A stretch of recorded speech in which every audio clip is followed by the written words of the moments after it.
Alright, this is the end of 3.3. This is variation, direct, and inverse variation, and then I've got some example problems at the end I'm going to do from your homework set. So what we got here is it says the definition from your book of direct variation. So y varies directly as the nth power of x if there is some constant k such that this is true. Okay, y equals k times x to some power. And basically what this is saying in layman's terms is if x gets bigger, then y is going to get bigger. If x gets smaller, then y is going to get smaller. So it varies directly. As x changes, y changes in directly the same way that x changes. Not exactly, one-to-one or anything, but it's just some type of constant multiplier there. So here's an example.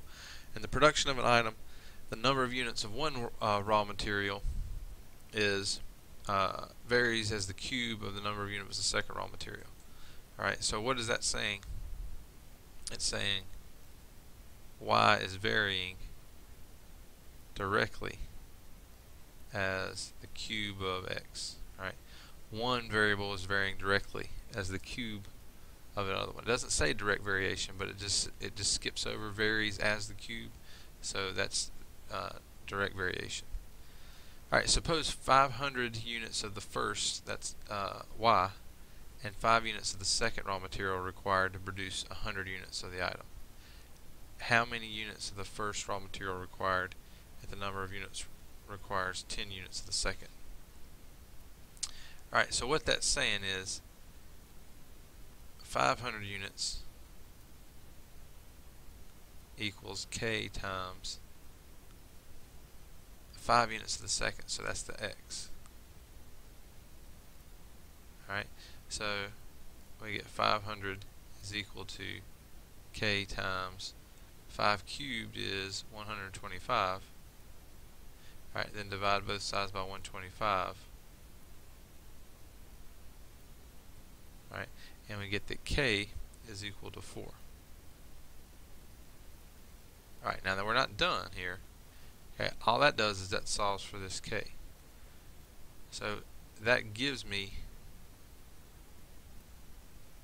the actual function that I'm doing here. Okay, y equals 4x cubed is the that was our constant of variation. So y equals 4x cubed is what relates x and y. If we know y, we can now find x. If we know x, we can now find y because we know k is 4 now. Alright, and then the second part says how many units of the first raw material, again remember that's y, are required if the number of units to produce requires 10 units of the second raw material, x. So now for the second part, we plug in 10 for x, and we solve. Alright, 10 cubed is 1,000, so that's 4 times 1,000.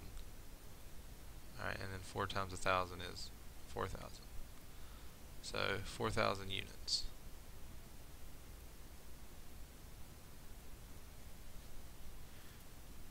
Alright, now notice up here in the problem, this was never used. So this goes back to one of the first days of class. Somebody asked about extra, what I call fat in the problem.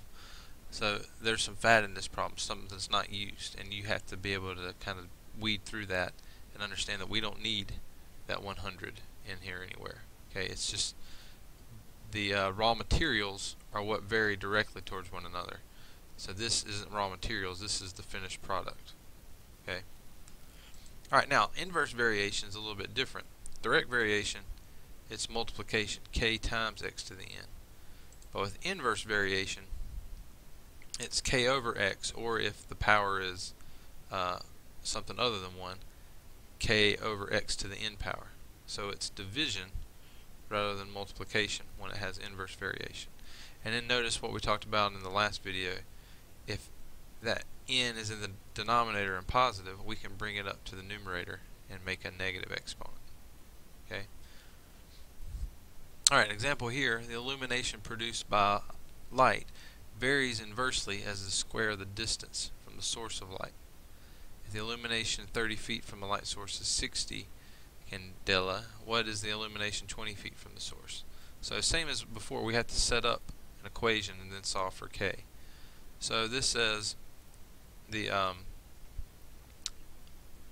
first variable varies inversely as the square of the distance from the source of light. So K over this time x squared. Okay. Y is the illumination. Alright, and then distance is our x. Okay, now if the illumination 30 feet, that's distance. Okay, so that's x. So that means that x is 30. Is 60 candela, that's an illumination unit of measure. So that means that's y. So that means for the first one we get 60 is equal to K over 30 squared. Alright, so 60 equals K over 30 squared is 900. Alright, and now solve for K. Multiply both sides of this thing by 900.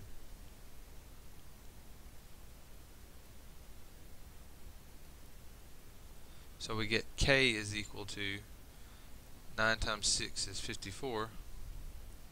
Alright, and then there's 1, 2, 3 zeros.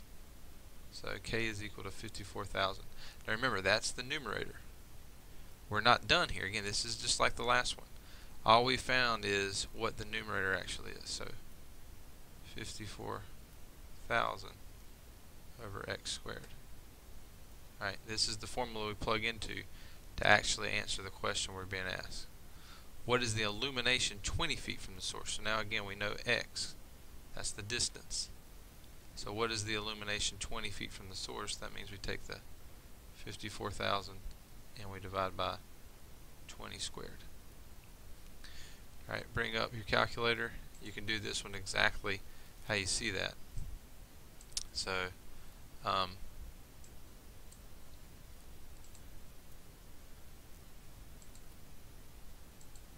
54,000 divided by, and you can literally, your calculator does the order of operations, so you can literally put in 20 squared. So 135. So our answer is 135, and then always include your units. So candelas.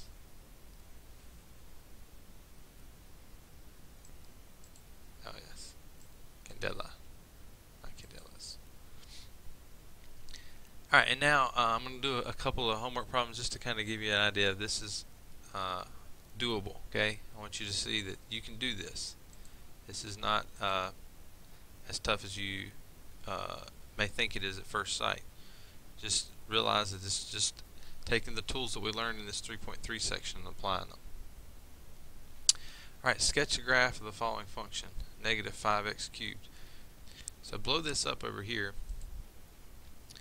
and I would use medium or maximize. But I've got the function plotted in here. Notice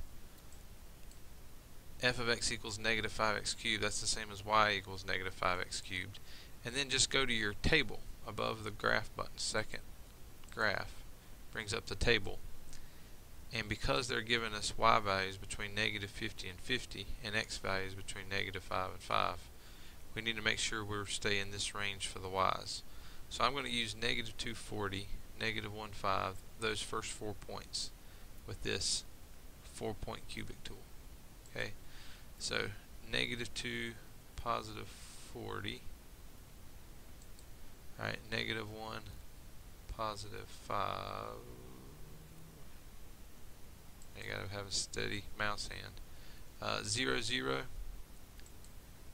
positive 1, negative 5. Alright, and then positive, oh, that's all we need, that's right. When it turns yellow like that, that means you've got enough points.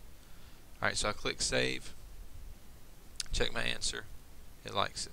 Alright, so you have to understand this is a cubic because of that power is a cube. So that means I need that 4-point cubic tool. Alright. Now use a graphing calculator to graph the piecewise defined function. Your calculator can graph these. Okay. So again, f of x same as y. The way I do this, it may be different than if you clicked on view an example over here, but the way I do this is I tell it 3, and then where it says if, I divide, and then I put a parentheses around this part, x greater than or equal to 0. We can actually write that. We have to write x. The greater than, equal, less than, equal, all that stuff is underneath the test button.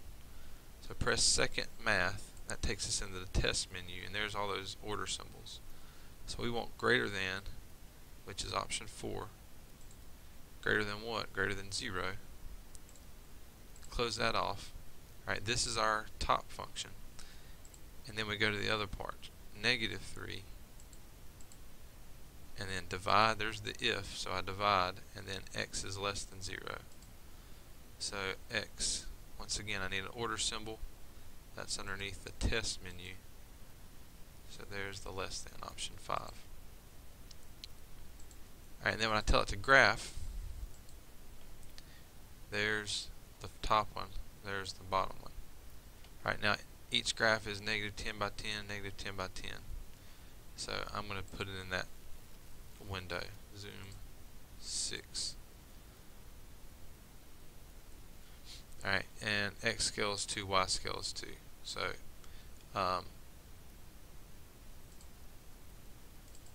x scale is 2, x scale is 2, y scale is 2. And then it's basically just which one of these graphs look like that. Alright, so that's looking good.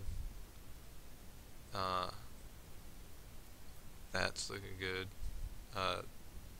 That's going the wrong way, that's going wrong. So it's got to be one of the first two. Now, what's the difference between them? If you blow it up, you can see this one hits right here. This one hits down here. It hits at 2. So this one's not going to work because, again, if you look at our calculator, it hits in between negative 1 and negative, well, what looks like negative 1 and 2. It hits between. This is negative 2, this is negative 4. So it hits between them. That hit right on it. So it's going to end up being this one. Alright. Number 15, this gets us into the direct and indirect variation stuff. So it wants to convert this postage stuff into a piecewise function. So this is kind of like the examples I gave you in your notes. So the first ounce is 45 cents, each additional ounce is 22 cents. So the first ounce, 0 all the way up to 1 is 45. All those have that except for this one's x. Right, that one's out because it's all 45 cents. So that one's out. There's no x involved. Now each additional ounce, fraction of ounce, is 22 cents.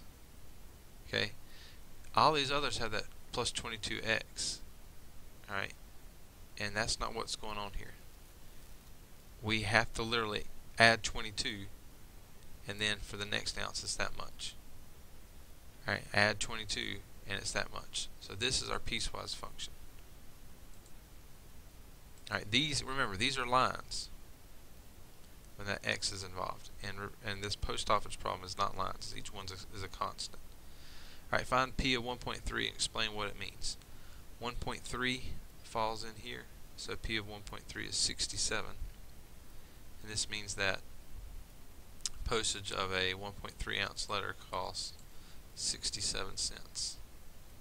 Alright, give the domain of P as it's defined above. Well, notice 0 all the way up to 1, and then 1 all the way up to 2, 2 all the way up to 3, 3 all the way up to 4.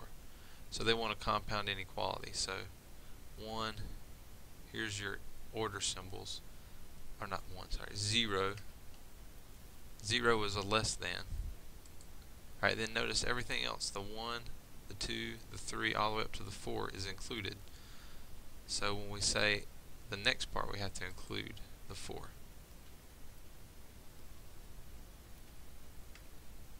Alright, and then find P of 3 and 3.01. P of 3 is 89 cents.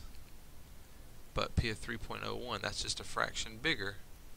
Right, so that's 111.